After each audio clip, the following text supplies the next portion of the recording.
Beetroot halwa కోసం నేను ఇక్కడ వాటర్ మిలన్ సీడ్స్, జీడిపప్పు, అదేవిధంగా బాదం తీసి పెట్టుకున్నాను. తర్వాత 2 యాలకులని ఇక్కడ పౌడర్ చేసి పెట్టుకున్నాను. అది అయిపోయిన తర్వాత బీట్రూట్స్ని ముందుగానే పీల్ చేసుకొని ఇలాగ తురుముకోవాలి. ఇక్కడ పెద్దగా ఉన్న సైడ్ తురుముకోండి.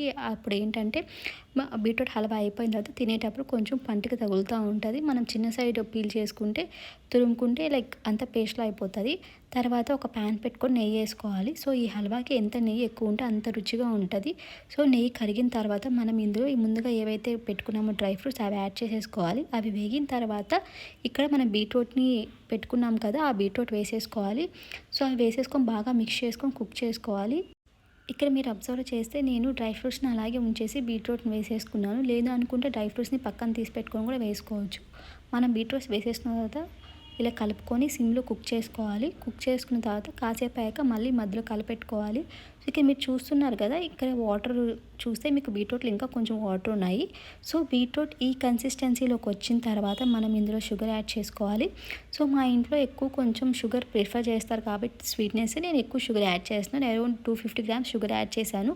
మీరు లేదు మా ఇంట్లో కొంచెం తక్కువ స్వీట్నెస్ ప్రిఫర్ చేస్తారనుకుంటే కొంచెం తగ్గించి వేసుకోండి. అలాగే మాకు షుగర్ వద్దు అనుకుంటే బెల్లమైనా యాడ్ చేసుకోండి, ఏదైనా మీ చాయిసే. సో మీరు షుగర్ యాడ్ చేసేసుకున్న తర్వాత ఇలా బాగా మిక్స్ చేసుకోవాలి. సో షుగర్ యాడ్ చేసుకుని మిక్స్ చేసుకుని ఒక 2 మినిట్స్ వెయిట్ చేశారంటే ఇంకా ఫుల్ వాటర్గా వస్తుంది అనమాట. సో ఆ వాటర్ అని కొంచెం బాగా ఇంకిపోయి లైక్ అంతా బీట్రూట్ అంతా తీసుకునేంత వరకు మనం కుక్ చేసుకోవాలి. సో ఇక్కడ మీరు చూస్తున్నారు కదా, సో నేను ఇక్కడ షుగర్ కలుపుతూ ఉన్నాను. కలిపిన ఒక 2 మినిట్స్ తర్వాత నాకు ఇలా వచ్చిందనమాట బీట్రూట్ హల్వా. సో ఇంకా ఇది కొంచెం థిక్ అయ్యేంత వరకు కలుపుకోవాలి. అలా మీరు ఇక్కడ చూస్తే ఈ కన్సిస్టెన్సీ వచ్చాక మనం మిల్క్ యాడ్ చేసుకోవాలి. సో మిల్క్ యాడ్ చేసుకొని మళ్ళీ మిక్స్ చేసుకొని మళ్ళీ కుక్ చేసుకోవాలి.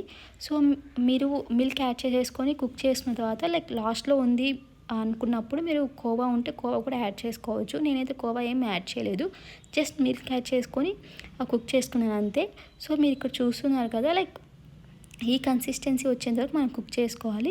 ఈ కన్సిస్టెన్సీ వస్తే అంతే అండి, బీట్రూట్ హల్వా రెడీ అయిపోతుంది. సో మీకు ఇన్ కేస్ ఏమైనా తక్కువ అనిపిస్తే స్వీట్నెస్ అవి ముందే చూసుకొని పాలు యాడ్ చేసిన ముందే చూసుకొని స్వీట్ యాడ్ చేసుకోండి.